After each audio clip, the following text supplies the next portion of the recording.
y uno. Muy buenas noches. Un abrazo desde Cúcuta y desde Colombia para las personas que nos vean en otras partes del país. Para todos ustedes. Cúcuta, donde me encuentro hoy, y el departamento norte de Santander atraviesa uno de los momentos más difíciles a nivel de salud pública a causa del COVID-19. Nuestro departamento ocupó ayer el triste primer lugar de fallecidos a nivel nacional, con 27 muertos en solo un día, incluso por encima de Bogotá y el Valle del Cauca. Las cifras oficiales hablan a nivel departamental de más de 32.000 contagiados y más de 1.400 fallecidos. En el caso concreto de Cúcuta hay más de 21.345 personas contagiadas, aproximadamente 10.500 son mujeres y más de 10.700 son hombres, de los cuales más de 1.030 han fallecido. En los próximos días se abrirán nuevas camas, pero el tema no es de camas, el tema es de conciencia, de compromiso con nuestra propia vida y la de los demás, y de compromiso también de los entes del gobierno. Esta tarde acaba de decretarse toque de queda del 12 al 20 de diciembre, entre las 8 de la noche y las 5 de la mañana. Esto va acompañado de ley seca, de implementación del pico y placa, prohibición de actividades recreativas y deportivas grupales e incentivación del trabajo virtual para quienes puedan hacerlo. Por eso nuestro tema de hoy es Cúcuta, en el pico de la pandemia. ¿Qué hacer? ¿Qué vamos a hacer con esto? ¿Qué podemos hacer para salir adelante? Porque realmente es muy preocupante lo que está viviendo la ciudad. Hoy me acompañan el doctor Saúl Carrillo, él es médico internista y neumólogo de la Clínica Santana, del Hospital Erasmo Meos y de la Clínica San José, el doctor Arturo Arias Antún, médico intensivista de la Chayo y de la FUCS, médico paliativista de la Universidad de Barcelona y coordinador de la Unidad de Cuidados Intensivos de la Clínica Norte. También nos acompaña el doctor Carlos Barón, médico internista y hematólogo de la Unidad Hematológica Especializada. Doctores, muy buenas noches y bienvenidos al programa. El doctor Arturo Arias no lo estamos viendo en este momento en la pantalla, Hola, Charo. ya lo tenemos nuevamente. Muy buenas noches a ustedes tres, y me encantaría que empecemos con el doctor Barón, que nos visita esta noche por primera vez, para que haga un saludo a los cucuteños y nos haga un comentario rápido antes de meternos en el tema total. Buenas noches a todos los oyentes y a Charito especialmente, gracias por la invitación. Con mucho exceso de trabajo, con mucha fatiga mental y física, y me toca que hacer una conferencia o un conservatorio trabajando aquí, haciendo informes de PCR. Sí. Y les adelanto una noticia pues muy mala. Uh-huh. En la segunda ronda de hoy, de 94, se montan entre 2 y 3 rondas de procesamiento de PCR. Cada ronda tiene 94 pacientes. Uh-huh. Mañana eran pacientes de ayer. De esos 94 pacientes salieron 43, 44. O sea, Y ahorita en la segunda ronda de 94, que son todos de hoy, salieron 72 pacientes, que equivale al 77% de positividad. Cuando los cucuteños salimos de la cuarentena del pico, el sí. primer pico, entre comillas, porque Colombia no ha tenido picos, sino una meseta, una curva grande, una Sí. meseta. Salimos, creo que en la primera semana de septiembre nos dieron libertad a todos, se acabaron todas las restricciones, y Cúcuta tenía el porcentaje de positividad de las pruebas en el 20%. O sea, nosotros nos mandaron a la calle con un 20% de positividad. eh, Eso era prácticamente muy alto, Sí. extremadamente alto, y fue creciendo cada 15 a 21 días, aproximadamente un 10%. En grupos de redes sociales he informado cómo ha venido creciendo del 20 al 30, al 40, al 45, 50, a mediados de noviembre dije que estábamos en la tercera semana de noviembre, que estábamos en el 55, 60, y ya llegamos al 72, 77%. Es Producto alarmante la situación. producto de que nos teníamos obviamente con este desorden, porque somos desorganizados por naturaleza, íbamos a contagiarlo y diciembre va a ser terrible. O sea, ya diciembre el daño está hecho. O sea, diciembre va a haber de aquí hasta el 30 pacientes colapsadas totalmente en las unidades de cuidados intensivos y pacientes requiriendo UCI y pacientes falleciendo todos los días. Esta Santo Dios. restricción que hicieron parcial va a mejorar algo las estadísticas en enero, pero lo de diciembre ya está hecho desde hace 15 días. Doctor Carlos Barón, esa es una introducción del doctor Carlos Barón. Doctor Saúl Carrillo, los micrófonos son suyos para que salude y nos haga también una introducción de este tema. Hola Charito, muy buenas noches. Buenas noches al doctor Barón, buenas noches al doctor Arturo Arias. Buenas noches a todas las personas que nos acompañan en este momento. La verdad no sé qué tan buenas sean porque ya como lo decía el doctor Barón, las noticias no son nada alentadoras. La situación es muy crítica en todos los sentidos, porque el ministro o el viceministro Corrijo hablaba de una expansión de casi 80 camas de cuidado intensivo. Sí. Pero hay un detalle muy grande que no se suma en esos números. Sí. Es que los casos están creciendo de manera exponencial. Las camas en este momento están llenas y aún si se abren esas camas que el viceministro propone, no hay quien atienda a esos pacientes. Santo Dios. El personal médico, que estamos en la primera línea de trabajo, cada día somos menos, porque unos han salido infectados y están aislados. Sí. Lamentablemente tenemos un número muy alto de compañeros que han fallecido. Tristemente, sí, es aterrador, ¿Sí? realmente. También tenemos una cifra muy alta de colegas que han fallecido en la ciudad y otros tantos que en este momento se encuentran en condiciones críticas en unidades de cuidado intensivo de diferentes instituciones de la ciudad y fuera de la ciudad. Pero aparte de eso, se está intentando incorporar a fuerza de trabajo nueva, médicos nuevos que están buscando empleo, pero la realidad es que cuando ellos llegan al frente de batalla, honestamente y con toda razón, desisten del trabajo y se devuelven a su hogar. Lo que pasa es que, y este es un tema que vamos a tratar en unos minutos más adelante, porque está dentro de los temas que vamos a ver, y es lo que están viviendo ustedes, porque es que los médicos están exponiendo su vida, están exponiendo la vida de sus familias, y la gente, sin embargo, sigue haciendo lo mismo, como si no fuera absolutamente lo suficientemente importante. Y nos estamos quedando sin médicos, Dios nos ampare, la verdad, y eso es cierto lo que está diciendo el doctor Saúl Carrillo. De manera que les recuerdo, estamos a esta hora en directo, las personas que tengan inquietudes y quieran hacerlas pueden escribirnos a través del chat, dejar sus comentarios y yo esas inquietudes se las voy a transferir a los doctores. La primera pregunta, y vamos a ir, son muchas preguntas realmente y muchas inquietudes las que hay. Cúcuta, con 1 millón de habitantes aproximadamente, que es lo que tenemos, superó ayer, como lo decía al principio, a Bogotá, que tiene 7 millones de habitantes, o sea que la proporción de Cúcuta superar a una capital de 7 millones de habitantes teniendo solamente 1 millón es aterradora, y el número de muertes en un solo día. ¿Cuáles consideran ustedes que son los principales factores y que nos ponen en esta preocupante situación? Falta de compromiso de la ciudadanía, el elevado número de inmigrantes, falta de infraestructura y capacidad hospitalaria, falta de administración. Doctor Barón,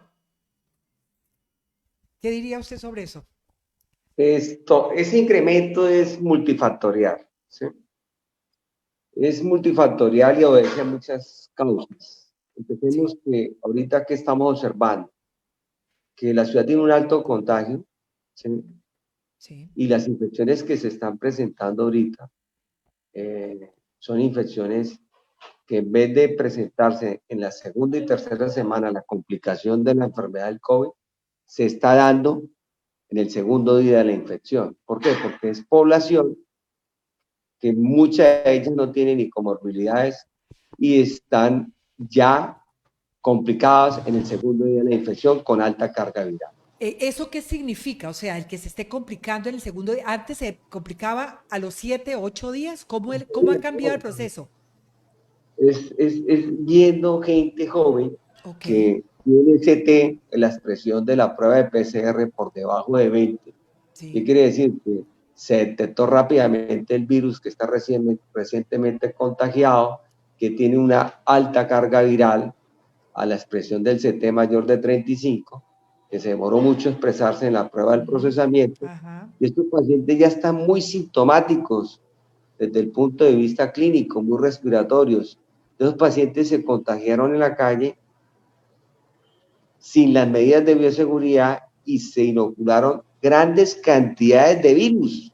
Ok. Y cuando usted se inocula grandes cantidades de virus, así sea superatlético, hermoso, es un organismo que lo soporta. Doctor Barón, para las personas que no entienden qué es esa sobrecarga de virus, porque uno piensa, no, hay un virus y me dio el virus o no me dio, ¿por qué no le explicamos? Me gustaría que lo explicara el doctor Saúl Carrillo, ¿qué significa esa sobrecarga? Que alguien se infecte pero con una sobrecarga, no con algo que da suave, sino que da fuertísimo desde un principio, para que la gente lo entienda. Por favor, doctor Carrillo.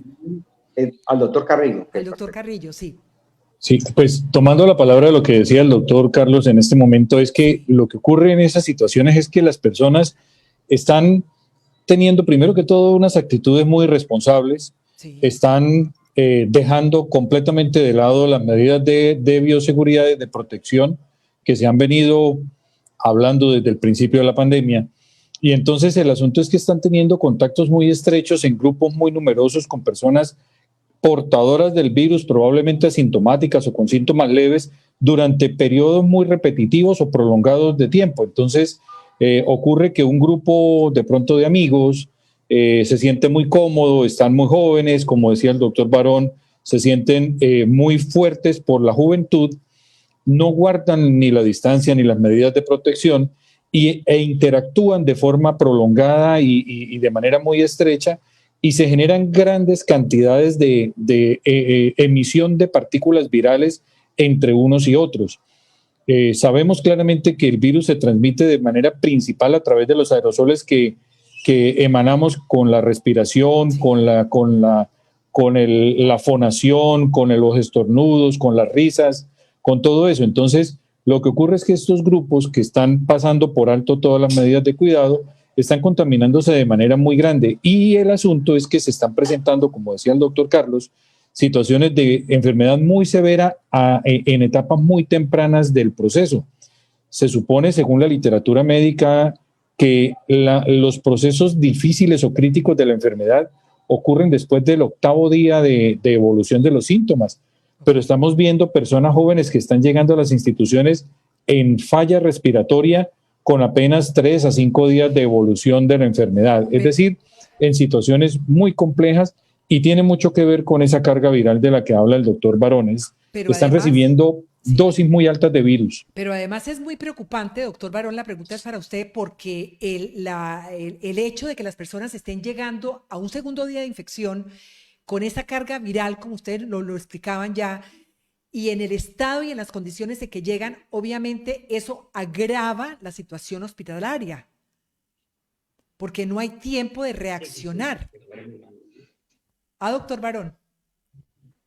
Pero un momentico que perdí el audio. Ok, tranquilo. Que perdí. Entonces yo le hago la pregunta mientras tanto al doctor Saúl, o ya puede recuperar el audio.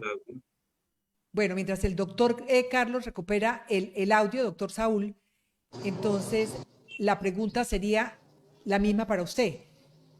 Sí, a ver, Charito, mira, vamos a ponerlo en contextos progresivos y de números, porque se insiste mucho en que las estadísticas, los números, el porcentaje de personas que resultan teniendo enfermedad moderada o severa, que requieren hospitalización o requieren cuidado intensivo. Pero vamos a ponerlo en números. Sí. En este momento, las instituciones de salud han hecho un esfuerzo desde el inicio de la pandemia en expandir su capacidad de respuesta. Eso uniendo camas de hospitalización general y camas de cuidado intensivo.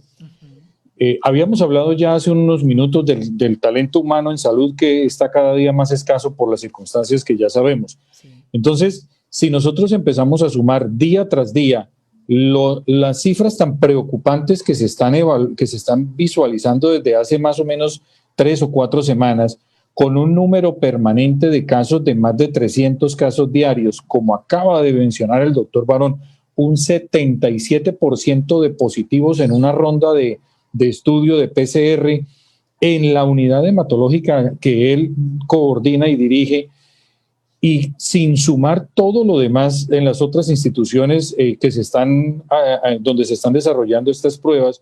Eso significa que probablemente mañana vamos a amanecer con un recuento cercano a los 400 o por arriba de 400. Digamos que tenemos un promedio de 200 casos diarios para no llevar al extremo. De esos, el 20% se hospitaliza. Okay. Es decir, 40 casos diarios.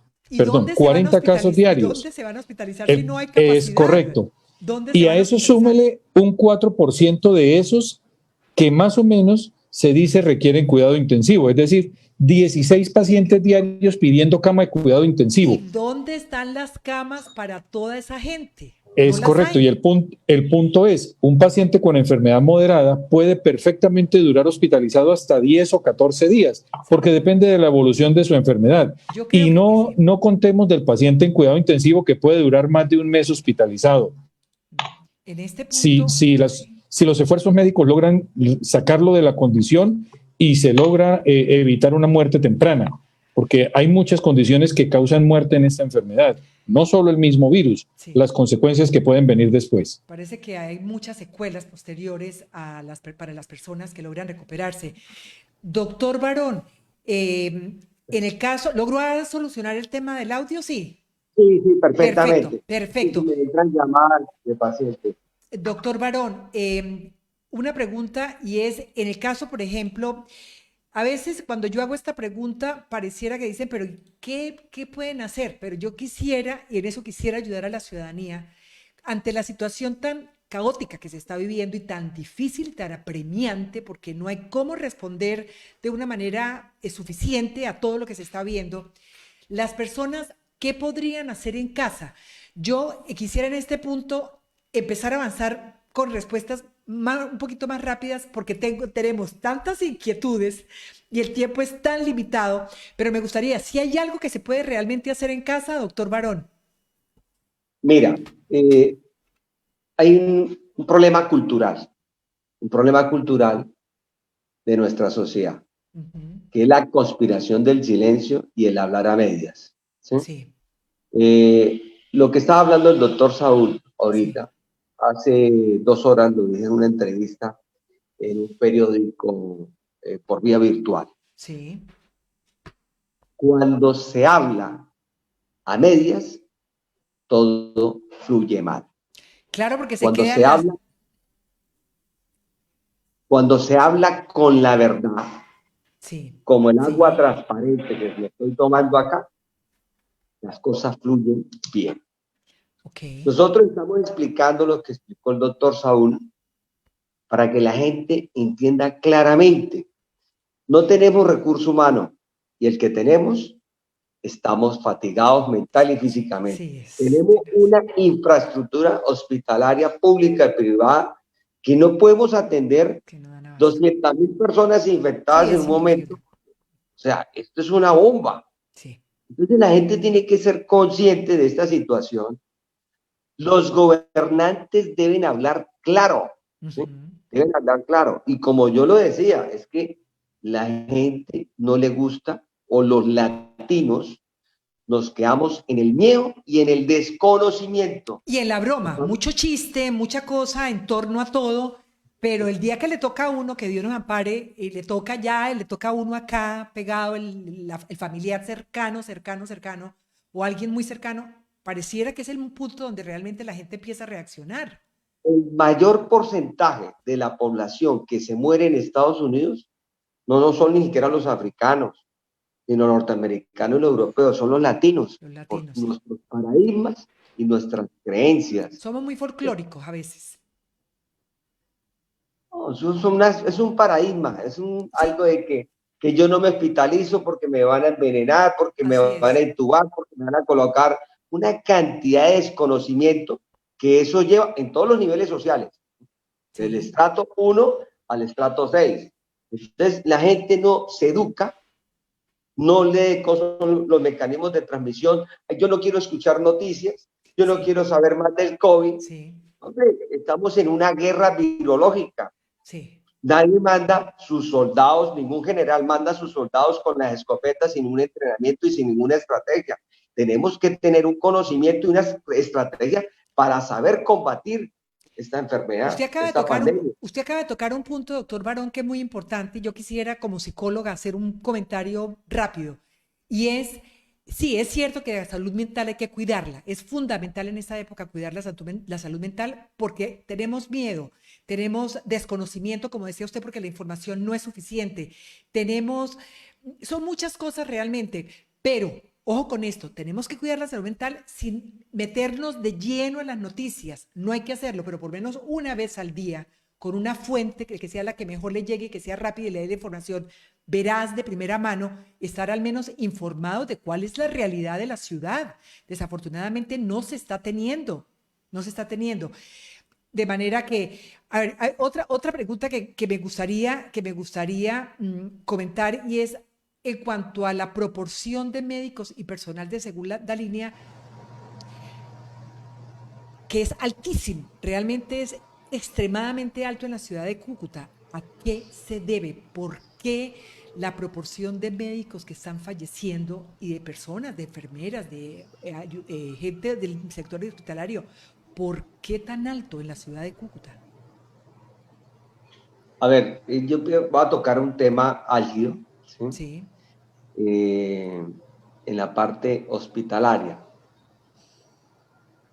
Cuando llegó el primer caso a Cúcuta, que fue el 14 de marzo del presente año, yo llamé a un amigo que está en el Hospital Clínic de Barcelona, y él me hizo el siguiente comentario. Nosotros no creímos que llegaba el COVID-19 aquí a Barcelona, y nos dio y nos golpeó durísimo. Vaya un paso adelante. No se vaya, porque si va atrás de la enfermedad, te va a golpear muchísimo. Ese es el doctor Reinaldo Moreno, que es oncólogo y vive en Barcelona. Lo llamé, recuerdo, eso fue un domingo 15 de marzo. ¿Qué hice yo inmediatamente? Y le cuento mi experiencia personal. Entonces, empezamos a seguir la pandemia, empezamos a ver todos los conocimientos, los lineamientos de la Organización Mundial de la Salud y mirar la experiencia de Wuhan, de China. Y eso fue lo primero que hicimos nosotros, creer e ir un paso adelante. Y nosotros en la institución dijimos, bueno, ¿por qué los médicos de Wuhan inicialmente se contagiaron? Se contagiaron porque no estaban preparados con las medidas de bioseguridad y no estaban vestidos como los astronautas adecuadamente. Ellos se contagiaron y fallecieron y trajeron más médicos de otras provincias de la China y fortalecieron y se prepararon para combatir esta epidemia. Recordemos que la China es un régimen, evidentemente una dictadura. Allá se tienen que cumplir las cosas. Sí. A veces falta el rejo para que se cumplan las cosas. Ok, ahí, yo los voy a estar interrumpiendo porque como necesito avanzar, porque no tenemos sino 40 minutos, doctor Saúl, usted estaba diciendo que sí, me gustaría que complementara la respuesta del doctor Barón en cuanto a por qué el índice de fallecimientos a nivel médico es tan elevado aquí en la ciudad de Cúcuta. Charito, es que hay una situación muy crítica con esta enfermedad. El virus es un virus que logra sobrevivir sobre las superficies, sobre las diferentes texturas y materiales por varias horas, en algunas de ellas incluso casi un día completo. Santo Dios, mucho tiempo. Se logran, ya está demostrado que en recintos cerrados donde el aire no circula, sino que simplemente recircula ese mismo aire, sí, se logra mantener suspendido en el aire también por un periodo prolongado de tiempo. Sí. El problema que tenemos en la ciudad es que la infraestructura hospitalaria en general no estaba preparada para atender este tipo de circunstancias. O sea, ninguna de las instituciones de la ciudad y muy pocas del país pensaban que una situación como esta podía llegar a presentarse. En ese orden de ideas, Exactamente. En ese orden de ideas, los ambientes laborales son altamente riesgosos. Sí.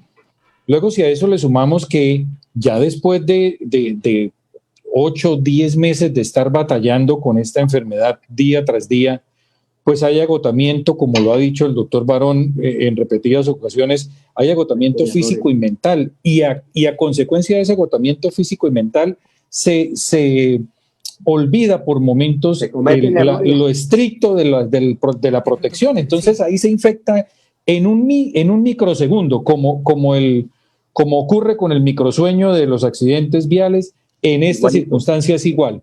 Un microsegundo, me bajé el tapabocas en medio de los pacientes para tomarme un vaso con agua, para secármela, y ahí me contagié.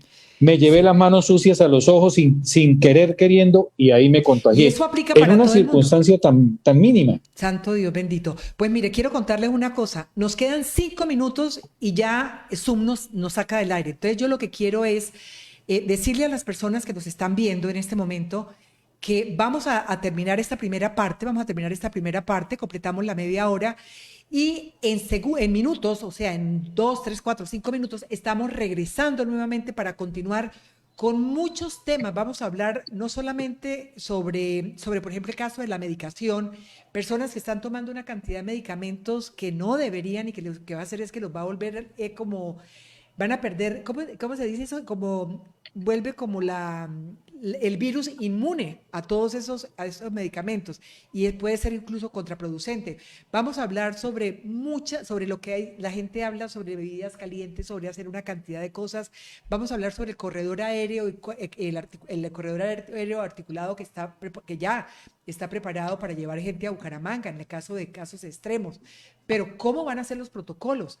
Entonces, vamos a hablar sobre el factor humano de los médicos y lo que ellos están viviendo. Son muchas cosas realmente las que vamos a hablar, pero entonces quédense con nosotros, volvemos en 5 minutos, vamos a ir vamos a salir y regresamos en 5 minutos nuevamente para la segunda parte de Cúcuta en el pico de la pandemia y qué hacer. Necesitamos fortalecernos como comunidad. Muchísimas gracias, ya volvemos.